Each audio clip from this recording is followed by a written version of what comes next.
Hello, hello katigs. Yung application ng anak ko sa school ay okay na. Sabi nung nag-orient sa amin, tumulong sa amin sa computer, nag-fill up, ipapadala daw yung ID number niya sa email. Kaya ngayon, yun ang inaantay namin kasi kailangan namin yung ID number. Sabi niya yung 10 digits daw yun eh,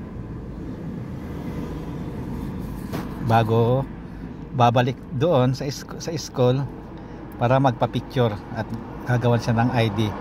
Pero nakita ko yung spring classes sa January 31st. Tama yung sinabi nila. Ayun, free classes spring 2024 January 31st.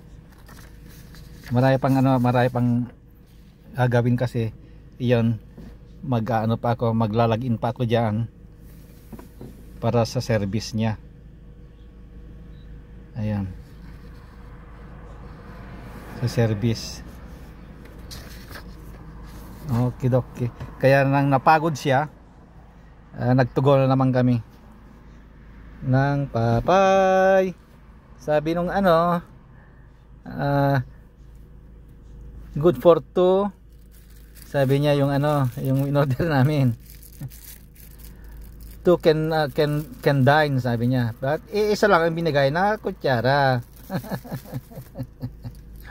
At saka ewan ko bakit honey naman ang binigay.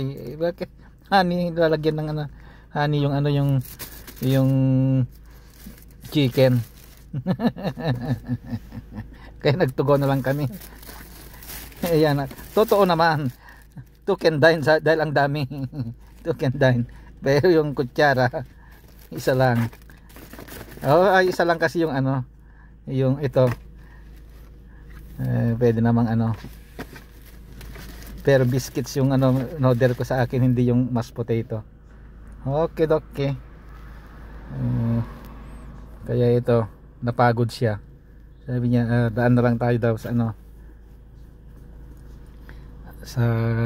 drive-thru. Okay mga katigs. Bye bye.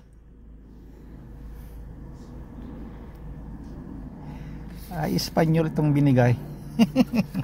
Sa bagay yung naman niya, yung email address hindi namang Espanyol. Pwede kasi diyan ako mag-apply ng ng transportation. Okay mga katigs. Bye bye.